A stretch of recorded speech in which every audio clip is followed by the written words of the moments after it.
Jane Rudolph. And I'm Monsignor Charles Minor. I'm Father Joe Glass. Welcome to Reel to Reel. Welcome to Reel to Reel with 6 days and counting until Halloween. Now, I've got my costume all ready, and I know that Father Joe doesn't appreciate Halloween. I'd like to know if we have our costume together yet. I do not get into Halloween. It's the forgotten holiday for me, but I'm happy for you, Jane, and for all those who like it. How could you avoid the parade of little saints that we have in our first grade this year? Now, I may not be saint, but I am Charles Borromeo, so I think I could qualify for it. Oh, yeah, you do qualify, all right. Well, starting off tonight, we're going to continue our series of Viewpoints, moral theologians, and today Father Jerome Bracken is going to talk about making a moral decision. By the way, you might want to get a pen and a paper handy because he gives you some step-by-step instructions. The Camden Jubilee program has a very special segment for us today about two people who made a great impact both sides of the river, Bishop McCarthy and Bishop Damiano. We've got Mike Gallagher with us for another Arts Review segment. He'll be talking about the topic of violence on television and an interview with a lady I know you're going to love, Sister Marian Hummel, who's been selected as one of the top 40 Catholic educators in our country. Educators in violence, it's important, I think you see that. You know, education is a very important factor in helping us to eliminate violence. I think many parents don't really worry about when their kids are in school. It's what happens before and after school, especially when they're working full-time. Well, we came up with a program in the Archdiocese of Philadelphia that asks the question not who cares, but who cares?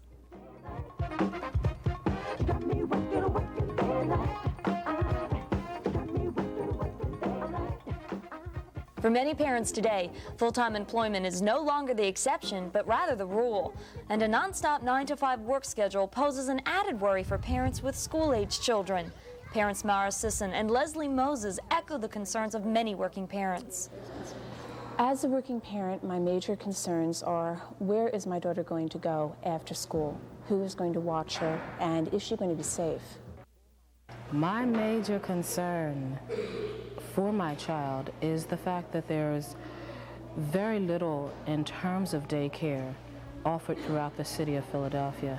The General Assembly in Pennsylvania indicated that there are 120,000 latchkey children just here in the state of Pennsylvania. After months of careful planning, the Archdiocese of Philadelphia designed a child care alternative referred to as CARES. CARES program coordinator Sister Marie Bambrick discusses the program. The CARES stands for Children Are Receiving Extended Services. It is a program designed for children from our pre-K through the 8th grade. It's a before or after school program, and it is designed to meet the needs of the children of working parents. The needs, first of all, were for the children. Our children were concerned about their physical, social, spiritual, and intellectual needs. We also looked at the needs of the parents. We designed a needs assessment for them so that they could indicate to us the time when they needed the service and what services we could offer. Then I decided to put the care package together for them. It differs from other daycare programs in the fact that it is an extended day program within the school day, and so it meets our children before and after. We have very affordable fees. We also have a very Catholic philosophy which is incorporated throughout the entire day so that our children are hearing and experiencing the same things from the time they come in until they leave us. The program is structured so that the children have a very relaxed and enjoyable atmosphere. Teachers are responsible for creating an atmosphere consistent with such guidelines. Oh, it's very important that they enjoy it because actually they've been here since 8 o'clock in the morning. I think you can see just from the games that they do, something that they don't normally do, they won't be doing at home and things. And they're happy, they're smiling. You know, I think they like to see too that the teachers get involved with them because it's another side they get to see of the teachers instead of just always being up in front of the classroom. So get down on the floor and do puzzles with them, play games with them, something that they don't have the opportunity to see. But the CARES program is more than just fun and games. Schoolwork too is a major part of the daily agenda. One of the important parts is that we provide time to do the homework, which then frees the parent to have some quality time with the child when they come home. And I think that has been a great value to the parent. What I like about the program is the children do get to do their homework. The aides do help them, which I think is really good. The children have time in the CARES program to meet their physical, social, emotional needs One of the great things is that they have a deeper communication with their peers, since they have more time with them, as well as with the staff members. So it really does, I think, greatly improve their communication, and it teaches them respect and love, which they are hearing in class, to implement that throughout their day. Yes, it is more than an extended day, because they get to kind of play, do more interaction, actual interaction with each other. And you don't realize it, but a lot of them, when I've talked to some of them, at home they'd be alone, and here they're with a lot of other children, they're having fun. I think the CARES program helps my child because she's an only child. It gives her the socialization skills that she needs, because one of her primary concerns is the fact that she has no one to play with, and this gives her ample opportunity to play with other children. In speaking with teachers and principals, the CARES program in relationship to the schools seems to continue to bring about the development of the whole child, which is our basic philosophy. I see the program helping my child in becoming more independent. She is encouraged to choose an activity. She is encouraged to see it through. She's encouraged to make friendships along those lines. So I can really see her blossoming. The child that is involved in the before or after school program has a definite improvement in their classroom. The children feel more self-assured going into the classroom. They have their homework completed. They also have had time before they have gone home that day to release a lot of the physical energies that they have, and that has helped them tremendously. So it has helped the behavior problem as well. The parents don't have to worry about where their children are going to be. They know the staff. I make sure that they meet the staff, and I give them a little background on each staff member, since we all are extended family. Overall, the CARES program, from the activities, you get to do your homework so you don't do it real late at night. It's lots of fun playing here after school with Nicole and Maria and friends. to the staff. I like the teachers because they're real nice. Earned an unparalleled A+ from the most important critics of all, the children. And that's because of people like Thelma Hall. We have the love and care. We show the parents, we show the child, and we show the children that we really care. And it should be noted that many of the people who are there to provide quality time for the children are volunteers. Please care with us now and stay. We have a few more things to tell you.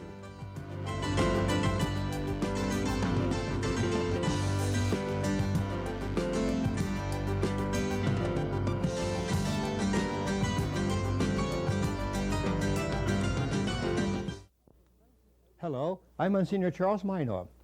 Since 1981, Reel to Reel has proclaimed the good news by bringing you stories of Christian faith in action. We do it by roaming the Delaware Valley, searching for people of faith, of hope, and of charity. But like all modern media, it is an expensive proposition. If you're a new viewer, or if you've enjoyed Reel to Reel for many years, we would like to thank you for watching and invite you to participate by actively supporting the show. Today, with costs rising all around us, we need your financial support. A donation of $5, $10, $20, or whatever you can send would help ensure the continued presence of this program. Send your contributions to Reel, 222 North 17th Street, room 907, Philadelphia, Pennsylvania, 19103. And thank you. Hello, I'm Gary Maddox. Learning to read can change your life. To get help, call the Mayor's Commission on Literacy at 686-8652.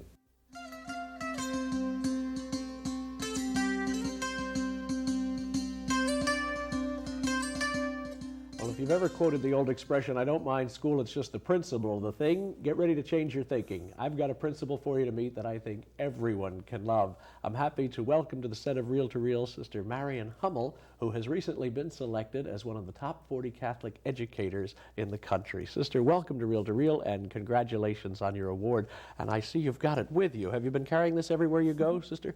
No, not really. It hangs outside my office door. But it is something to be very proud of. Yes, it certainly is. Tell me about it. How did it come about? Well, there's a magazine called Today's Catholic Teacher, and it's sent to most of the parochial schools. Every once in a while, they'll advertise for a top principal or teacher. Well, my teachers got into it and decided that they wanted to nominate me for one of the top 40 educators. Now that in itself's got to be a thrill that your teachers nominated you. I have the best. Not the diocese or the bishop, but your own teachers. No, my own teachers. And as a result, they did this very quietly. Sister Carol said something to me one day about maybe we ought to nominate you, and I laughed. And so she went to the vice principal and she said, definitely. So we were in the faculty room one day and the telephone rang. And there was a lady there from today's Catholic teacher, and she introduced herself, and I went along with what I thought was a joke. I said, oh, sure, and I suppose you're going to send me to the moon. And she said, sister, this is really on the up and up. And the teacher walked in the door, and she said, yes, it is, it's on the up and up. That's right. So I got back on the phone, him, and I said, I'm really very sorry. I didn't know about this. And she said, well, sister, you have been nominated for the top 40 educators. And then I received a letter that said I was one of the top 40. Isn't that and, great? That I was invited to go to New Orleans for the breakfast, and that time they were going to present the plaque. Now, did you go down and get the award in New Orleans? No, I didn't. We checked around. The teachers on the QT, now they don't get paid very much, you know, but they were going to take from their salary and send me. And we found out it cost $800 just for plane fare. And I decided for $800 I could put a child through St. Mary's. So my answer was negative. I wasn't going to go. So they felt pretty bad that I wasn't going to go. So they got together and they went to the Riverview in Pennsville and had a brunch. And Mrs. Dowdy and her husband said they were taking me to brunch. And since I like to eat, I went with them. And I walked in the door and everybody said, surprise. And all I kept saying was, I'm so embarrassed. Yeah. I'm so embarrassed. And what I wanted to say was, I am so humbled, but I was a little bit Now, sister, I know what they were trying to do was raise money to send you, and you refused that money and did not go to New Orleans. No, I didn't go at that time. But the Holy Spirit took over that at this point, didn't he? Yes, he did. Because I know you got to New Orleans. I did. And that came about as a result of this award. That's you were correct. down there for the papal visit. That's correct. Can you share a little bit about that? Well, I received a letter from the NCEA saying that as one of the top 40, I was invited to attend the papal address that the Holy Father would give to educators. And I wrote back immediately. And I'm afraid to fly because I always get sick, but I thought, for the Holy Father, I will walk water. Make an exception for him. That's right. So I told the faculty I was going, and I got in touch with AAA and made all the arrangements. And I left on Friday early in the morning, 4 a.m. to the airport, and with my companion, and we arrived in New Orleans that evening. Now, isn't it marvelous how it worked out, though? You missed Oh, the educators' convention, but you got back to New Orleans, and on a very special day. Oh, When yeah. did you hear the Pope? It was Well, I heard the Pope on September the 12th. And tell everyone. And I was in religious life 34 years that day, and that's why I thought it was kind of a sign from God that I should go to. Yes, yeah. indeed. That's So, what I'm saying. I think the Holy Spirit had a hand Oh, in this. yeah, Said, yeah. Sister, we'll bring you to New Orleans, and we'll get you there on a very yeah. special And day. it was marvelous, absolutely marvelous. Now tell me a little, sister, obviously you heard the Pope, and he encouraged educators, and he praised the parents who are making sacrifices to send their children to Catholic school. You've been in religious life 34 years, Catholic schools 30 years. Right. How do you assess the present state of today's Catholic school? Well, I think Catholic school is needed more than ever. There are times when I'd like to start thinking about retiring, you know, that maybe I'm burnt out, but I think I will be in Catholic school till the day they throw the last piece of dirt over me. I am a firm believer in Catholic education. I think now more than ever children need Catholic school. If you say the word Catholic school to me, synonymously I would think love. I think we give quality education. I'll fight anyone on that one. But I think we go a step beyond that. I think we love the kids we teach. And I think they love us. I think it's a family spirit. I've yet to walk into a Catholic school that I didn't feel a family spirit. It doesn't make any difference what color you are. I tell our children, we're colorblind here. We have children who are not of our faith. In fact, we have 40 of them. They go over to church. They participate. They're better than our own children sometimes. It's a happy school, and I'm sure most of the Catholic schools are. And if it wasn't for financial problems, we would have a touch of heaven. I really believe that. Most of our problems with the children result from home. And some of them, all the love they get is the 6 hours with us. They learn morality from us. They learn manners. We even teach them how to eat properly in some cases. It's just a place of love. And we've taken some children with learning disabilities. I know they say Catholic schools are not equipped. But I you've done a disagree with marvelous that. job. I've taken them, and I know it can be done. And what Sister? their salvation is love. We're going to have to stop, sister, but the love is coming through loud and clear. We're not out of love and we're not out of affirmation. We're out of time. Sister, congratulations again. Thank you. Thanks so much for sharing your love with us. Back to you, Monsignor and Jane. Well, we'd like to congratulate Sister Hummel, and also congratulations are in order for the Diocese of Camden celebrating the 50th anniversary. And what a nice hallmark this is for the Diocese of Camden celebration. For tonight, we'd like to show you some special depth of experience that was brought to that diocese to make its history proper by the rich experiences of Bishops McCarthy and Damiano.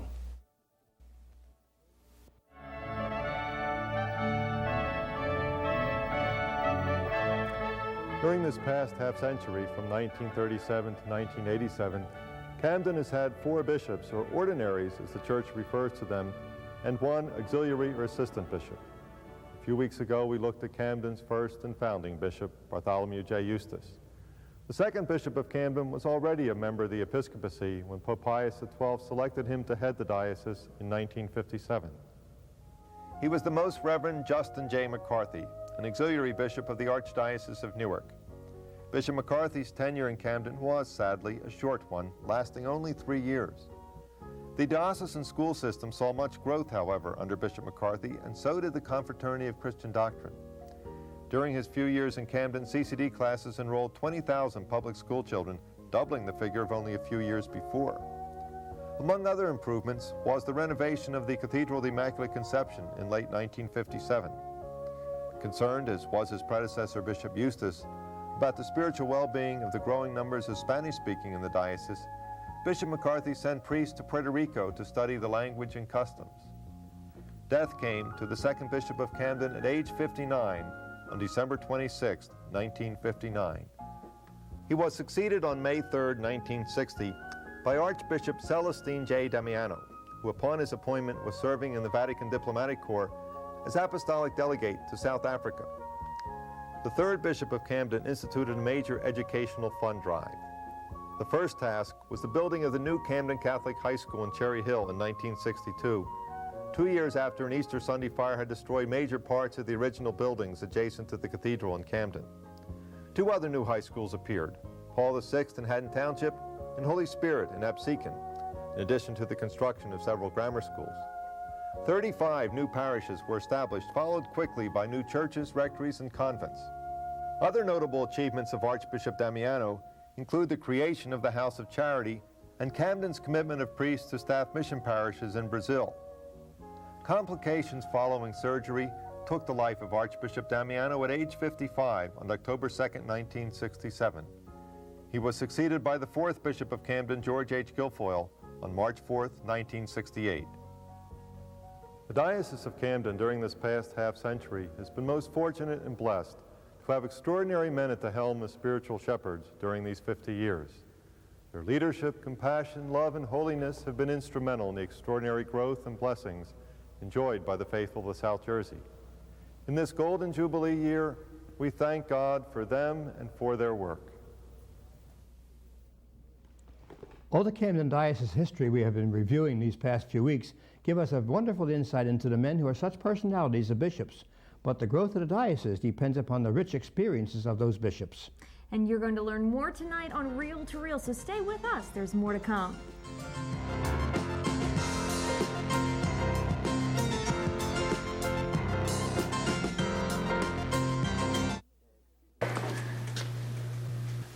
Excuse me. I want to give blood. You're in the right place. Come with me.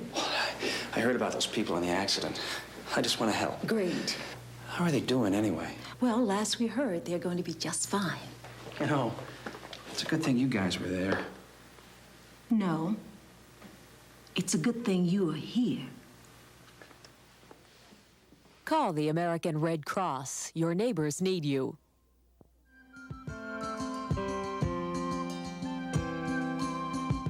We welcome your comments and suggestions and encourage you to write to us at Reel to Reel, 222 North 17th Street, room 907, Philadelphia, Pennsylvania, 19103, or call us during regular business hours at 215-668-9842.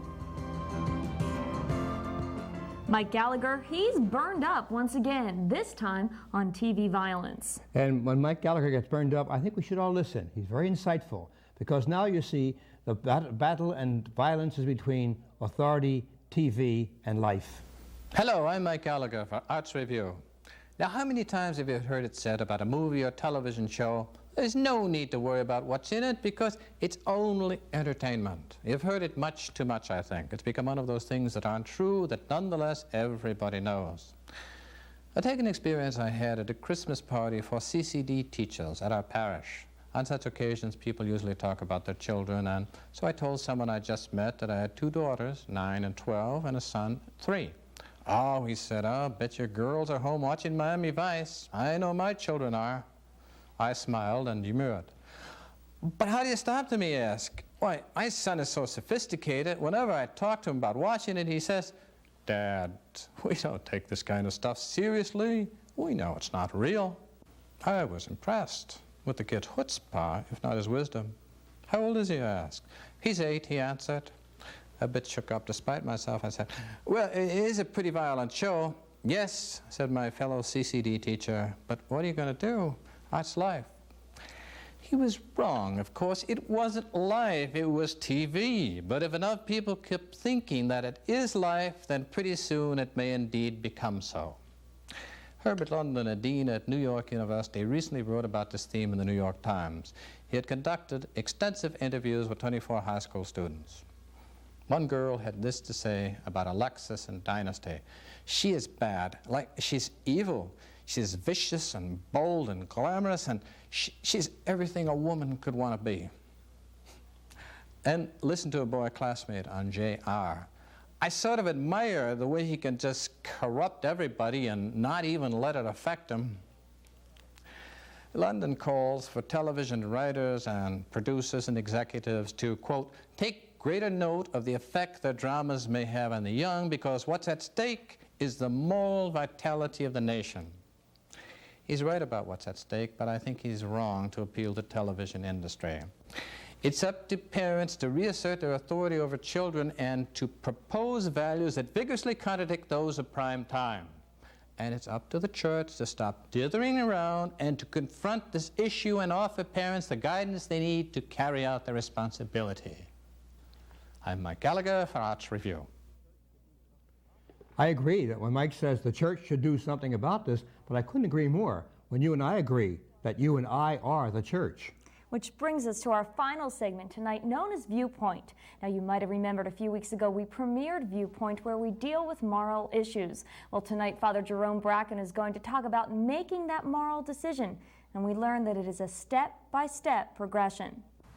Not too long ago, I gave a retreat to adults on how to make a moral decision.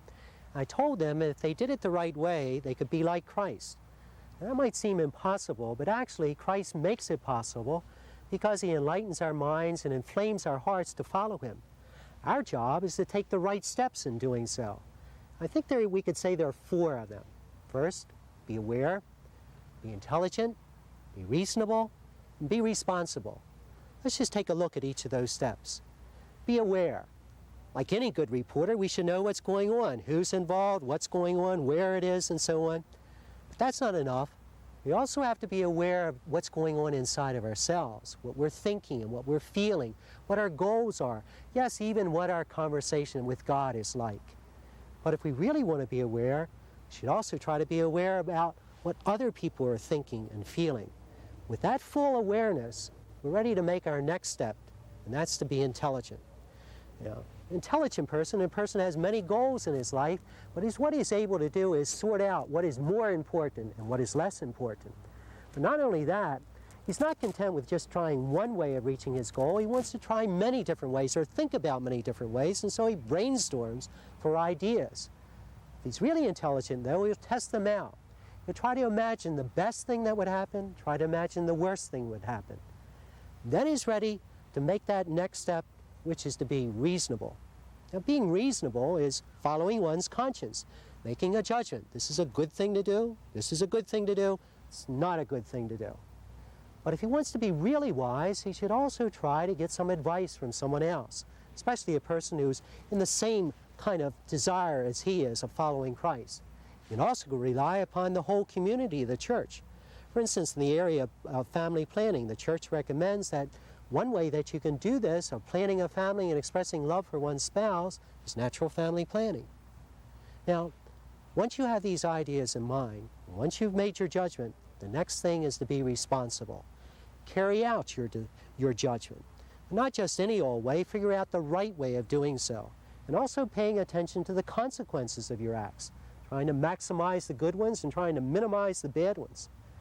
If we do this, one more consequence happens.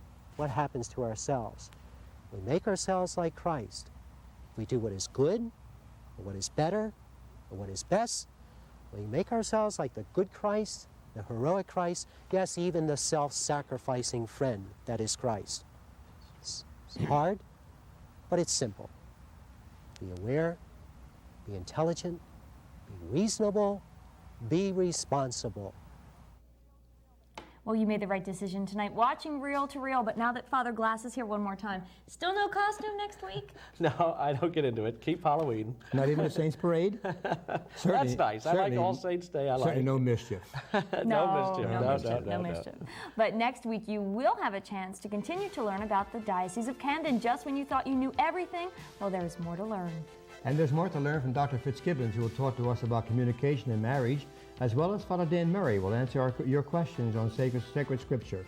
We've got a nice feature coming up on the art and the history of St. Peter and Paul Basilica in the Archdiocese. That basilica, by the way, just had an anniversary, over 140 years old. So we hope you have a safe and happy Halloween. Until next time, take care. Goodbye and God bless you. Good night. See you next week.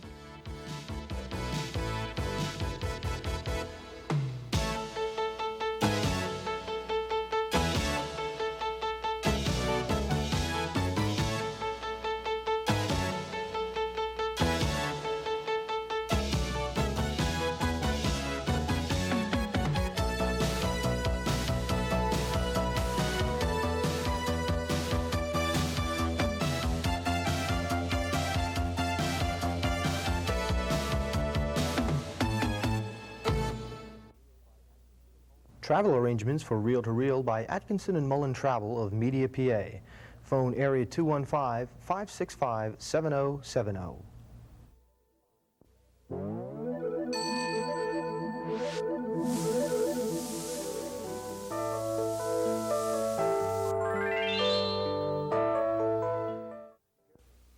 You've learned a lot in your life. Share the experience of a lifetime.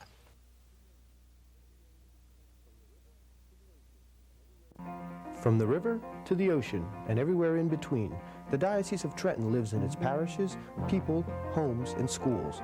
And the Monitor newspaper is your way to keep aware of the renewal of the diocese. Lively features, accurate news reports, and columnists with something to say. Read the Monitor to find out what's happening in your church, from around the world, throughout the diocese, in your parish, from the ocean to the river. To subscribe, call area code 609-586-7400. The House of Charity can be found at work throughout South Jersey, wherever there is suffering and distress. Through its agencies, compassionate care goes to the elderly. The needy receive food and clothing. Special education programs administered to the mentally handicapped. Expectant mothers receive pre- and postnatal care, and medical services are rendered to the ill. Support the House of Charity in South Jersey. Touch someone's life with love.